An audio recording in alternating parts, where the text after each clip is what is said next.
Bismillahirrahmanirrahim. Assalamualaikum warahmatullahi wabarakatuh. Asyhadu an la ilaha illallah, asyhadu anna Muhammadar Rasulullah. Allahumma sholli ala sayyidina Muhammad wa ala ali sayyidina Muhammad kama sholaita ala sayyidina Ibrahim wa ala ali sayyidina Ibrahim bil alamina innaka Hamidum Majid. Masih baru mau syuting, tetangga sudah main-main sepeda motor. Jadi konsentrasi hilang. Ya itulah sulitnya. Ya memang bukan studio sih ya, jadi kedap suara. Tapi apapun harus kita hadapi. Gitu itu jangan sampai dijadikan kendala. Dihadapi saja. Ya. Sebelumnya kita panjatkan dahulu doa kepada Gusti Allah Agung untuk saudara kita yang telah memberikan infak dakwahnya ya, sebagai bentuk sholawat terhadap channel dakwah ini. Semoga itu menjadi catatan langit amal soleh bagi mereka dan keluarganya, dan juga akan dibalas oleh balasan yang lebih baik lagi. Amin amin ya rabbal alamin. Begitu juga untuk seluruh viewer terkasihku dimanapun kalian berada, terima kasih atas apresiasinya, yang anti skip, anti download ya, dan semoga juga berkenan untuk men-share kajian-kajian dari link dakwah ini. Oh iya, aku mumpung ingat ya, itu nggak tahu juga kenapa iklan Kristen itu terlalu amat sering hadir ya di dalam channelku. Itu ada apa? Aku juga nggak ngerti. Apakah itu sudah di by request oleh mereka supaya ditempatkan di sini iklannya sebagai wujud counter mereka? Aku juga nggak ngerti. Yang jadi masalah itu kalau pendek-pendek pun tidak masalah. Itu panjang-panjang bahkan ada sampai 1 jam lebih. Maka saran aku, kalau kamu pas ketemu iklan itu sepatunya masuk, no bapak nggak suka gitu. Yang beres. Kalau kamu ketemu iklan seperti itu, ya sudah, jangan di skip ya. Biarin aja tapi nggak usah tonton. Jangan ditonton, nggak ada manfaatnya, itu omong kosong semua iklan itu ya. Jadi biarin aja sampai habis, kira-kira 1 jam atau setengah jam sambil dilihat gitu. Setelah itu baru tonton kajiannya, gitu caranya ya. Jadi itu nggak perlu dilihat, biasanya panjang tuh, setengah jam, ada yang 1 jam juga ya. Jadi nggak usah di skip tapi nggak usah ditonton, biarin. Ini misalkan ya nyetel gitu, udah tak biarin gini sampai nanti setengah jam tak kontrol gitu. Ngapain mau nonton model gituan? Oke. Kajian kita kali ini tajuknya, ini seri yang ke-11 ya.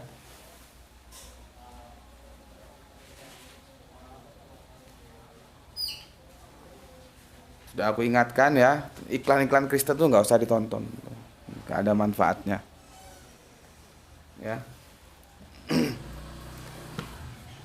Kita sekarang cara pandang Yesus, cara pandang Paulus itu sebetulnya gimana sih ya? Cara pandang Paulus terhadap Amsal 8:22 ini ya. Cara pandang Paulus terhadap Amsal 22 ini ya.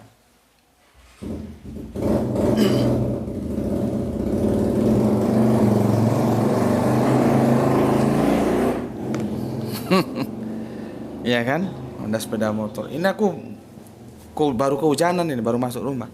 Di sini hujan terus. Makanya dingin, tapi jadikanlah dingin yang indah gitu ya. Kalau aku lihat dari sini ya, dari daftar YouTube ini ya, nih. Yang atas sama yang bawah lihat viewernya, jumlah viewernya. Ya. Yang atas dengan tajuk Masjid Isa Al-Masih, operasional perdana ex gereja kerasulan baru. Ya. Itu kita unggah tadi pagi, baru 6 jam telah meraih 695 viewer. 695 viewer. Berapa jam? 6 jam. Sementara yang kemarin ya, yang kajian utama ini ya, itu sudah 18 jam. Berapa kali lipatnya ini? Tinggal kalikan aja. Kali 3. 3 kali lipatnya lah ya. Itu cuma meraih 400. Ini kok 92. Dari sini kita bisa lihat karakter publik YouTube itu seperti apa. Ini 6 jam dia bisa meraih 695. Ini 18 jam 3 kali lipatnya cuman 492. Karena apa? Di sini nih akademik mengupas dari satu ayat ke ayat yang lain. Ini cuman cerita. Jadi kesimpulannya publik YouTube itu memang mayority masih senangnya cerita-cerita doang. Dia kalau untuk yang benar-benar akademik seperti ini sulit. Ini bisa kita jadikan apa namanya? Untuk memotret peta bagaimana sebetulnya viewer YouTube itu atau masyarakat YouTube itu. Ya begitu seperti yang aku bilang. Mereka senangnya itu cerita, apalagi kok dibumbu-bumbui dengan tajuk yang apa namanya? Gereja dijual murtad atau gereja mualaf atau apa. Wah, itu penontonnya banyak. Ya memang begitu, publik kita begitu. Jadi yang benar-benar mau belajar Iqra supaya jelas itu ya ini aja berapa persen ini? 3 kali lipat nih. Ya. Makanya kalau channel ini sangat sulit untuk meraih katakanlah 1000 viewer, ya karena kita memang akademik murni, kajian seperti ini. Bukan cerita gitu loh ya. Jadi ya bisa dimaklumi lah gitu. Karena publiknya memang masih senangnya dikasih cerita-cerita gitu ya. Nanti dan biasanya itu ceritanya itu dibumbu-bumbui yang bombastis. Kalau aku enggak mau gitu, enggak mau. Ya. Misalkan kan lain kesannya, gereja mualaf ditulis besar-besar kan lain. Kalau aku ya dijelaskan saja ini gereja berubah fungsi menjadi masjid gitu aja. Oke, ya. Kita sekarang mau mengkaji bagaimana apa sih cara pandang Paulus terhadap Amsal 8:22. Nanti bisa kita lihat dia ada ikut yang Vulgata atau ikut yang Septuagint. Bayangkan, dari sana muaranya aja itu sudah berbeda. Makanya kalau ada orang Kristen datang ke depanku bilang, kami pasti masuk surga, pasti masuk surga. Aku tanya, surga dari Hong Kong? Kekristenan itu sampai detik ini terbelah menjadi 1, 2, 3. Tritunggal, tunggal, oneness. Apakah ini semua sama benernya? Enggak bisa. Ini mesti satu benar yang 2 salah. Atau semua salah boleh. Kalau semua benar nggak mungkin. Kebenaran itu tunggal. Konsep Tuhan aja ada yang tritunggal, ada yang tunggal, ada oneness. Kalau terus main ke depan, kami pasti masuk surga. Iya, surga dari Hong Kong. Nggak mungkin ini benar semua. Kumpulkan orang Kristen yang tritunggal, tunggal, dan oneness. Apakah ini semua benar? Nggak mungkin. Terus gitu ngomong, datang. Kami pasti masuk surga, Sederhana, lihatnya dari sini sederhana. Ini berapa tahun ini? Ya dari 1 Masehi sampai sekarang berapa Masehi itu hitung sendiri. Nggak kelar-kelar. Ibarat aku insinyur mau melanjutkan ke S2 atau ke S3 nyusun karya ilmiah, entah itu disertasi misalkan, nggak kelar-kelar.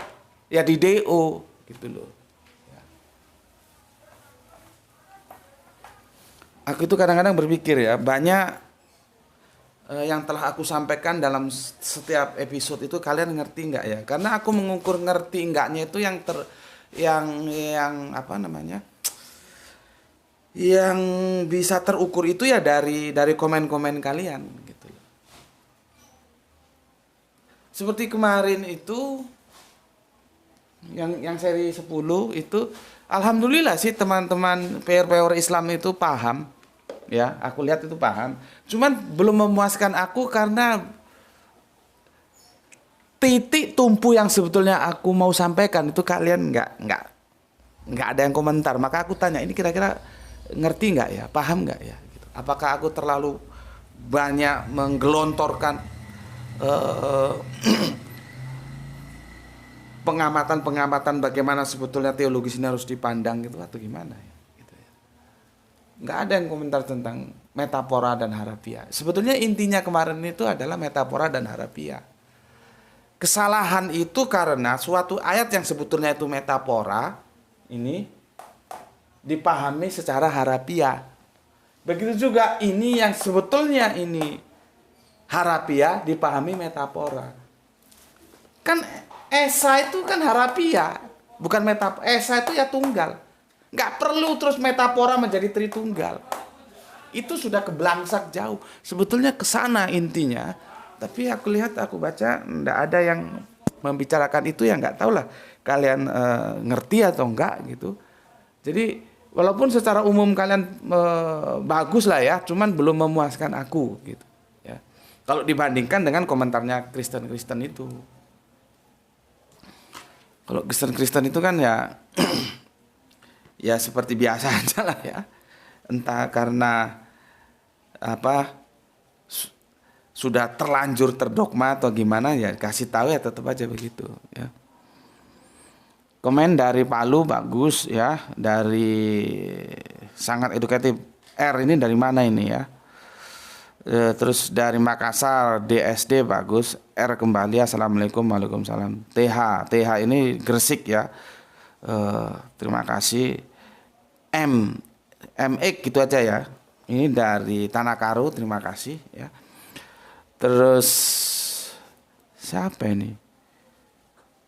GH, oh panjang sekali. Ini Kristen ini GH ini ya. GH ini Kristen ya. Kau terlalu banyak khotbah di sini, GH ya. Sebelum mengerti sebetulnya duduk permasalahan yang aku masalahkan ya.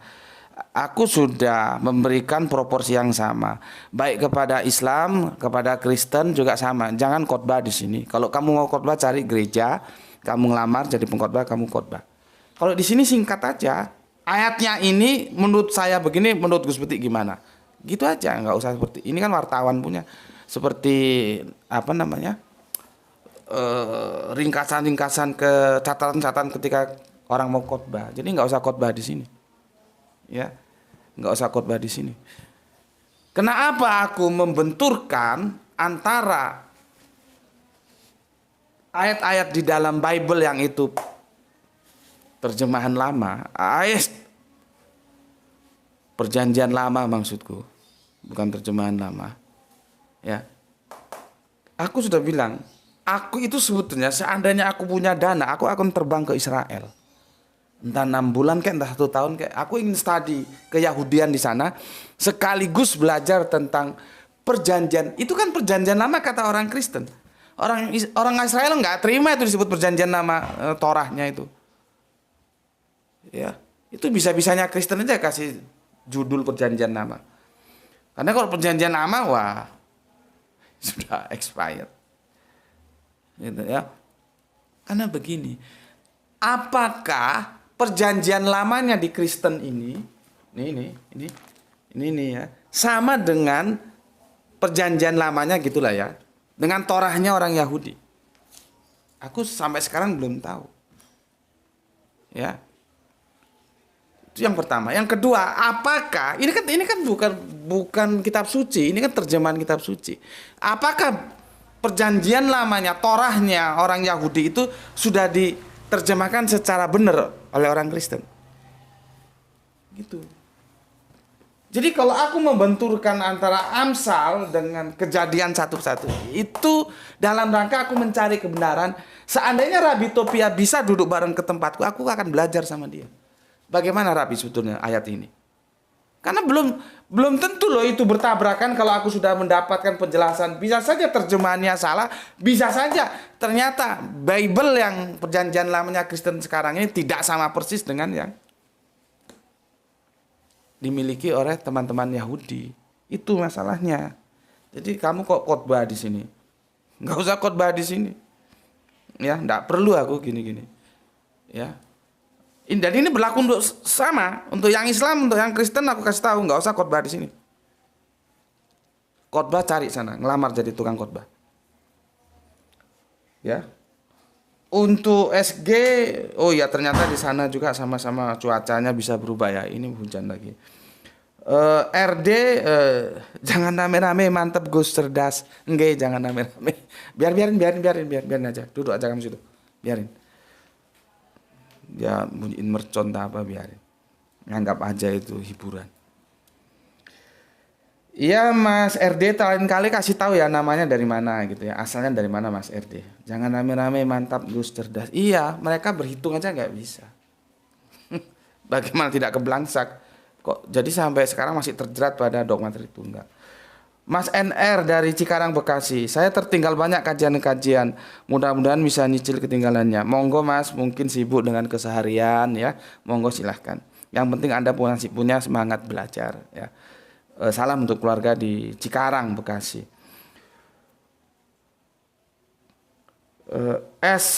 SPT, cara memahami Tritunggal menggunakan iman tanpa logika. Ya betul.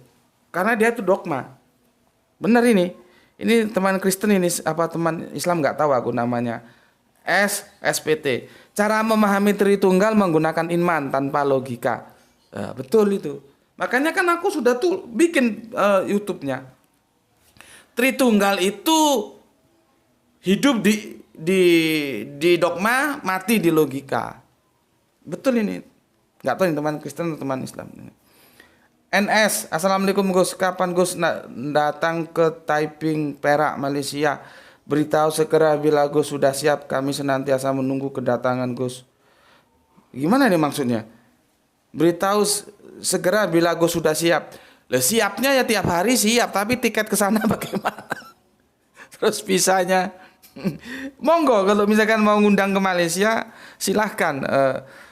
Nggak tahu Mbak NS ya dari Malaysia, silakan Mbak. Tapi setahu aku di Malaysia itu diskusi-diskusi teologisnya nggak seperti di Indonesia ya. Di Indonesia cenderung lebih terbuka ya.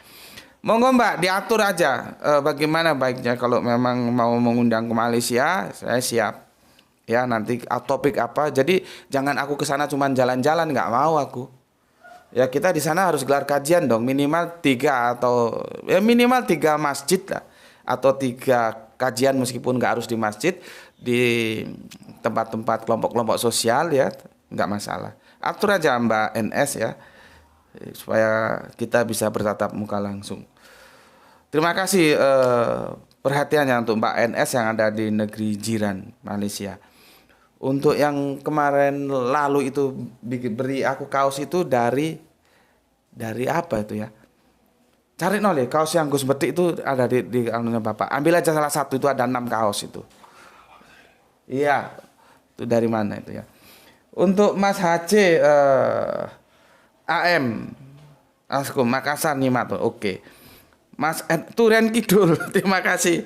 Nawak ewet ya, kawan Dewi, Polo Dewi. Matur nuwun Kang Mas NW, kapan-kapan bisa main ke Turen. Turen itu Malang tapi kesana lagi ya. Ya sudahlah kalau nggak ada kamu suruh cari repot. Duduk sini Mas, jangan bikin Bapak. Suruh cari kaos saja nggak ngerti, duduk. Kaos ya tempatnya di lemari, masa di mana?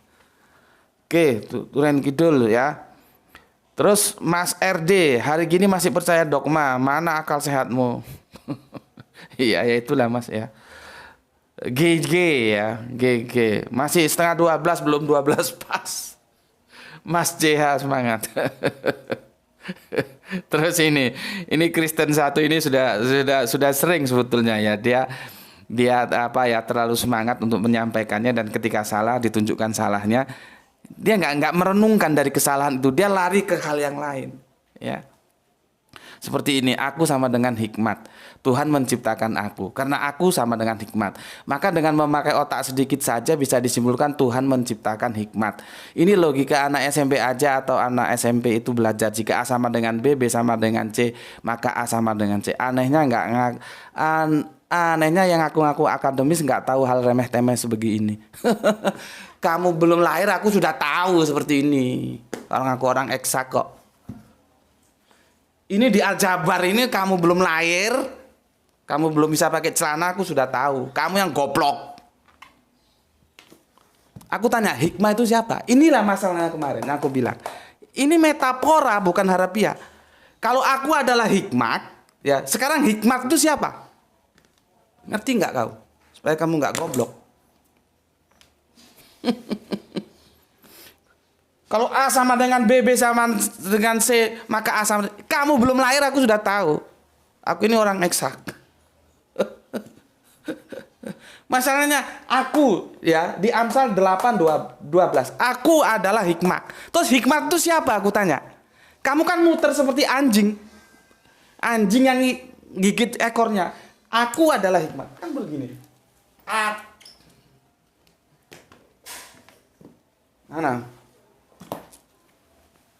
Aku adalah hikmat.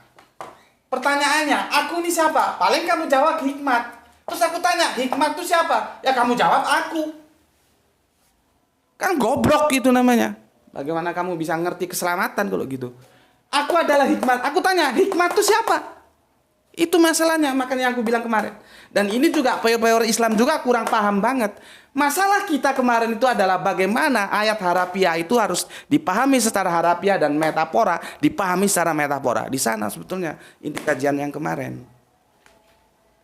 Sekarang hikmat itu siapa? Ngerti nggak ente? Kan ada lagu. Aku adalah orang yang tak punya. Aku di situ siapa? Aku di situ. Maka aku di situ adalah mewakili dari si pengarang lagu itu. Siapa? Kalau Pak Ijo ya Pak Ijo, Pak Idi ya Pak Idi. Itu namanya menyelesaikan. Aku itu perwakilan dari yang ngarang lagu itu. Lah kalau di sini aku adalah hikmat. Aku tanya, hikmat itu siapa? Ngerti ente? Goblok gue. Paling kamu bisanya hikmat adalah aku. Aku adalah hikmat. Muter seperti anjing gigit ekornya. Kamu berkali-kali tak kasih tahu goblok. Kemarin ngomong analogi antara sopo gue? Antara Yudas. Terus bagaimana tentang Yusuf? Kan goblok kamu. Orang lain bentuk kok harus apple to apple. Sudah ngomong goblok. Ya. MN Kaopat menjalang tarawih kumaha damang pawartosna dari Bandung ya.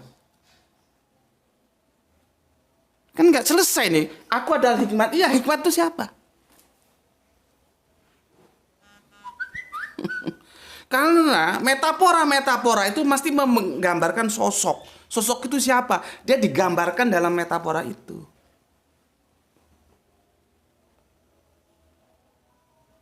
Ini sering ini, tapi salah dikasih tahu. Ya dia tahu salah, tapi bebalnya ini bukan hanya goblok, ini bebal ini satu ini. Ya. Semoga peor Islamku jangan ada yang bebal seperti itu. Ya. Apa ini? Menurut Kristen Yesus adalah Tuhan. Coba Kristen tolong dijawab bagaimanakah cara menyembah Yesus. Ini Mas W ini dari mana asalnya? SG nyimak tayang 1 menit. Oke. Kucing lucu hadir. Ini juga ya. Kembali belajar dulu apa itu arti metaforis. Wong ndasmu ae goblok karo metaforis kok suruh orang belajar. Kalau kamu tahu apa itu metaforis, apa itu harapis, kamu akan tidak berhenti di hikmah itu siapa. Ya. Makanya ya aku kalau diskusi itu kalau yang serius itu enggak mau. Apa lewat Zoom, harus ketemu muka gitu. Tak bikin sansak sama aku. Ya. Kalau yang kurang jelas ada tapi aku belum sempat unggah di channelku, tapi itu diskusiku 10 tahun yang lalu, lihat itu bagaimana Tritunggal dan Tauhid judulnya. Kamu cari, itu sudah diunggah di channel-channel lain, teman-teman ada yang unggah. Kok di sini masih belum ya? Itu diskusiku 10 tahun yang lalu. Dan itu sebetulnya harusnya 2 putaran, tapi akhirnya ketika aku tagih juga, karena yang putaran pertama itu yang melaksanakan Islam, yang biayai Islam. Sewa gedung, konsumsi, transportasi semua Islam. Pada giliran kedua ketika ditagih ngeles, ya sudah nggak apa-apa. Seharusnya 2 episode itu, 2 putaran. Jadi putaran yang pertama Islam yang sebagai EO-nya, kedua itu Kristen, seharusnya begitu dulu. Ya. Ini teman siapa ini ya? Teman GNG, aku terima kasih kamu sudah bales ya tentang ya inilah dia gobloknya itu dipertontonkan ya. 100% itu absolut. Dia menutup yang lain ya. Kan gini sih ya.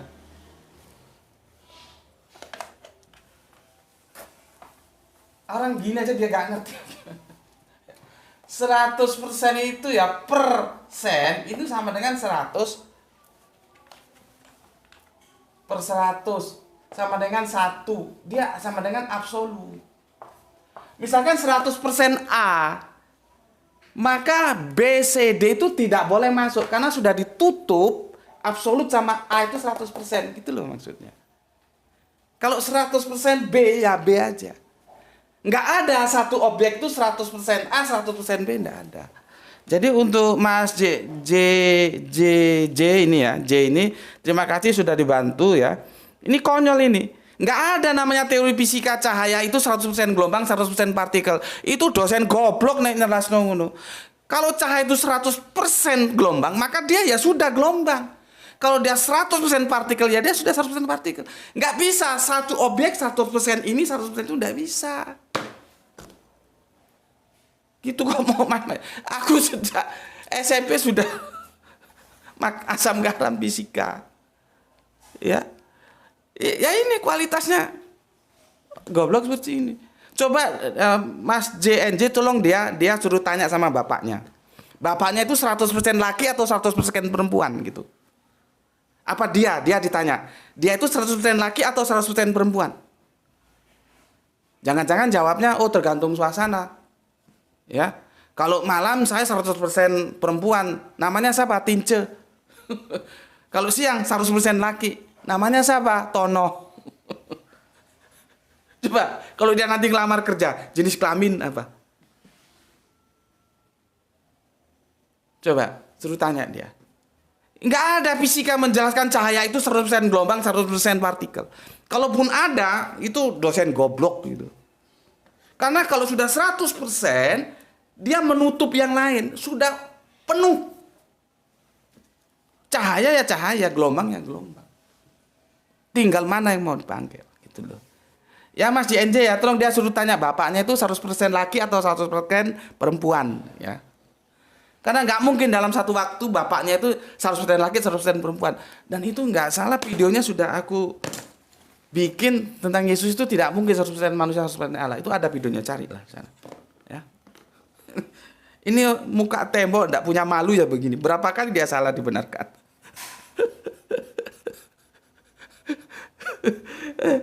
Oke. Matur nuwun Mas JNJ ya.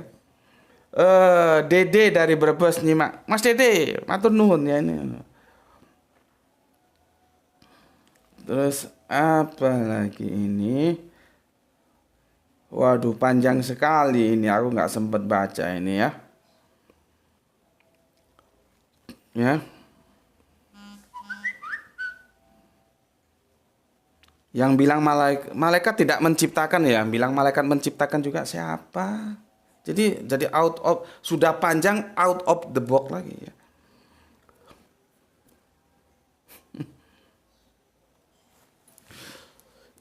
Oke. Terus apa ini? Ini kok panjang lagi ini. Trinitas itu melampaui akal. Pinter. Pinter apa goblok? Kalau melampaui akal, nggak usah dibagi menjadi usia, menjadi apa lagi selain usia kemarin? Hipostasis itu nggak usah, ya, nggak usah terus Allah itu dibagi hipostasis, ausia, nggak usah, karena ini akal.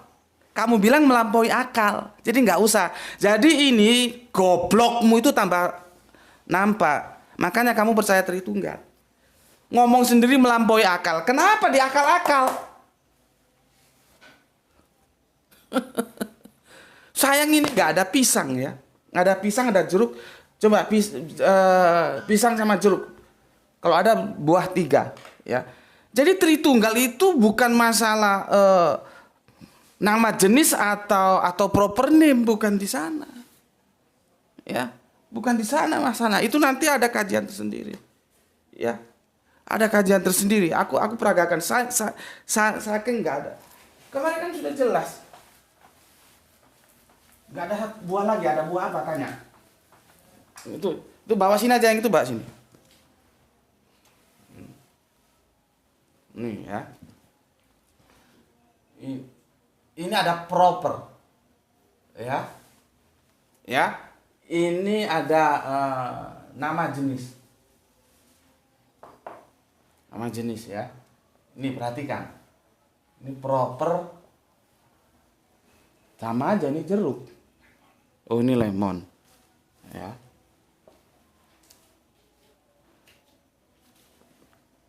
Yang lain enggak ada.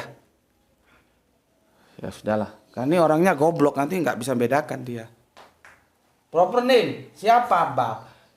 Sebetulnya ini kalau kita merujuk, Bapak ini juga bukan proper name loh ya. Ini sebetulnya kalau dirujuk itu proper name-nya itu YHWH. Gitu loh, ya. Nama jenisnya Allah. Ini proper name-nya Yesus. Nama jenisnya Allah. Ini proper name-nya siapa? Roh Kudus. Nama jenisnya Allah. Ya. Pertanyaannya ada berapa Allah? Masih ngomong satu Allah? Masih ngomong satu Allah? Kalau enggak orang goblok dia masih ngomong satu Allah. Jadi di sini bukan masalah proper name atau nama jenis. Masalahnya adalah bagaimana konsep 1331 itu tidak bisa diterima secara logik karena itu tidak masuk akal. Dan aku sudah jelaskan, videonya sudah ada, kamu cari, aku lupa judulnya. Akal itu kan begini, ada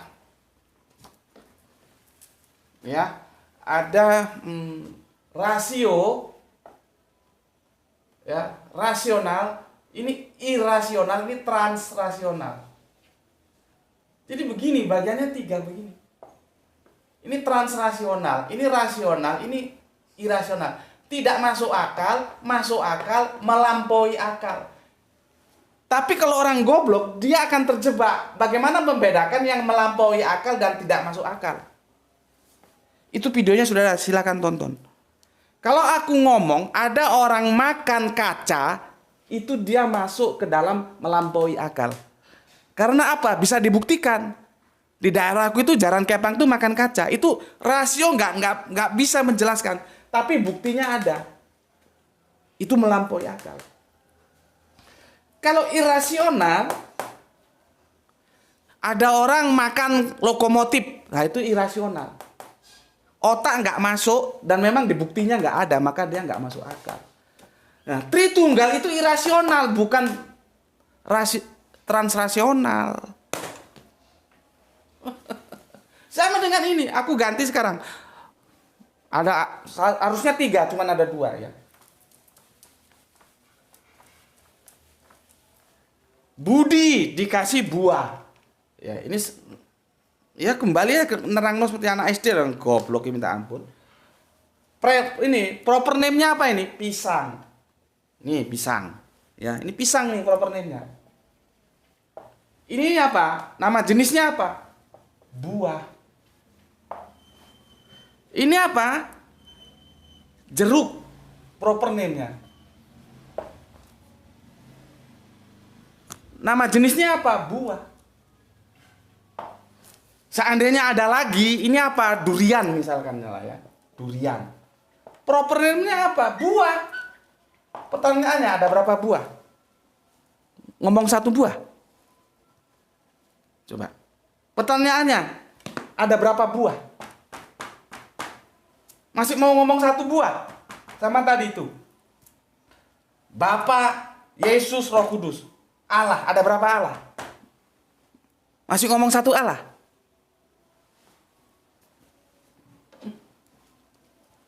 Harusnya. Orang goblok dikasih tahu ya gitu.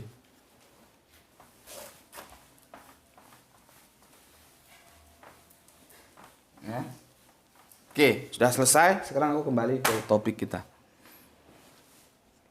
Sekarang sebetulnya cara pandang Paulus terhadap Amsal 8:22 ini bagaimana? Ya. Maka kita harus tahu dulu di kitab Ibrani 1:24. Ini kemarin sudah tak jelaskan. Ya. Ya, sudah tak jelaskan. Jadi kan begini. Amsal 8:12, aku hikmat. Ya. Siapa aku? Siapa aku itu hikmat? Hikmat itu siapa? Maka dijawab ya di 1 Ibrani 1:24. Siapa hikmat itu? Maka disebut Yesus. Dia disebut juga hikmat Allah. Ini loh. Jadi yang dimaksud hikmat di sini dari sudut pandang Paulus adalah Yesus. Artinya Paulus menolak terjemahan Vulgata. Yang dia terima adalah Septuaginta.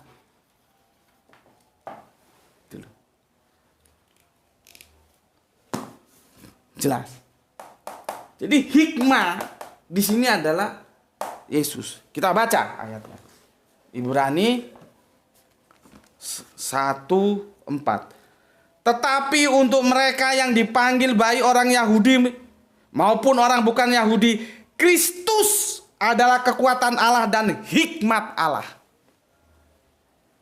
Jadi Kristus itu hikmatnya Allah. Hikmat yang di sini itu, yang diciptakan Allah itu, iya Kristus itu, Yesus itu. Gitu loh. Jadi kita sekarang mengenal ya, Yesus itu punya banyak gelar. Ada Amin. Ada hikmah. Nanti ada lagi yang paling populer itu anak Allah. Saking kebeletnya terus dibalik. Allah anak. Nggak ada. Alkitab tidak pernah ngomong Yesus itu Allah anak. Anak Allah. Terus nanti anak manusia. Terus nanti Alpha Omega. Ini gelar-gelar Yesus. Yang Alpha Omega sudah aku jelaskan. Lihat videonya. Jangan ngomong itu Yesus itu Allah. Gelarnya Alpha Omega. Iya kon goblok. Jadi dari sini berapa lama nih? Dari sini kita tahu bahwa cara pandang Paulus terhadap Amsal 8:22 ini yang dinisbahkan ke Yesus sesuai dengan apa yang dia katakan dalam Ibrani 2:4. Yesus itu hikmat Allah. Jadi Allah menciptakan aku, Allah menciptakan Yesus. Kalau diterjemahan di sini Tuhan. Sebetulnya kalau kita tarik dia itu YHWH. Repot lagi karena terjemahan gitu loh. Coba kalau ada original teksnya kita enak.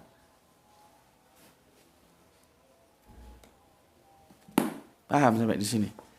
Ini sudah aku jelaskan kok kemarin ini, ingat. Udah nih di seri ke-6 atau ke-7. Seharusnya aku nggak mengulangi lagi. Tadi ngerti. Hikmat itu adalah Yesus yang dimaksud oleh Paulus di kitab Ibrani-nya. Artinya Yesus itu tidak mungkin Allah. Artinya jadi dari arti pertama ke arti yang kedua, Tritunggal itu tidak ada. Sama dengan Halebiutopia, mengkritik Tritunggal. Nggak ada ceritanya. Makanya aku berkali-kali ingatkan untuk pewerku, kalau kamu sudah ngaji di sini jangan sekali-kali menyerang Paulus dari teologi. Karena Paulus masih megang syahadat sema. Kalau mau mengkritik dia, kritik lewat konsep soteriologi salib. Jadi jangan kamu ngaji di sini kristologi, kamu masih mengkritik konsep teosnya Paulus. Paulus itu masih menjaga sema. Syahadat sema itu masih dia pegang erat. Nggak ada satupun dia ngomong Tritunggal. Nggak ada satupun dia ngomong Yesus itu Allah. Nggak ada. Tapi kan nggak diikuti oleh Kristen-Kristen itu.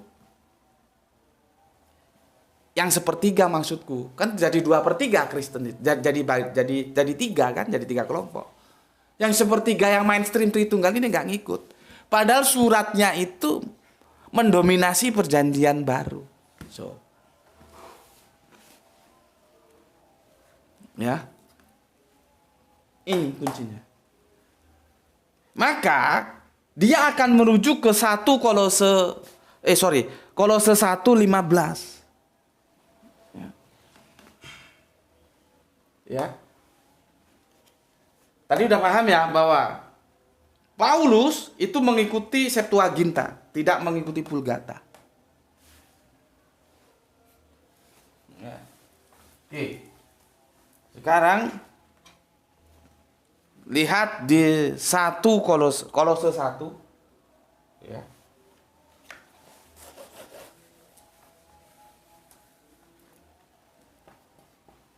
Ini 1 tadi ya, ini 2, ini 3.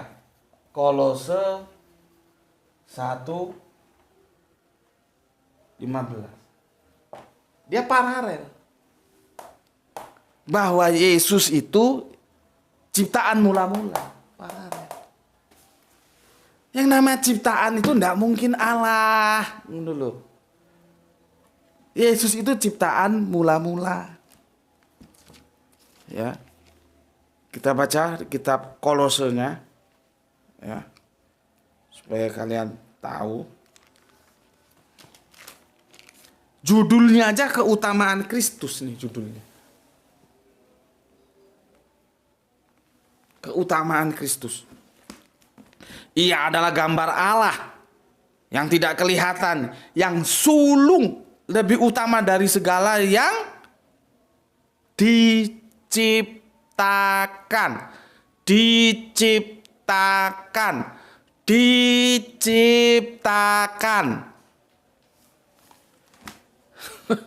Kurang jelas apa aku jelaskan.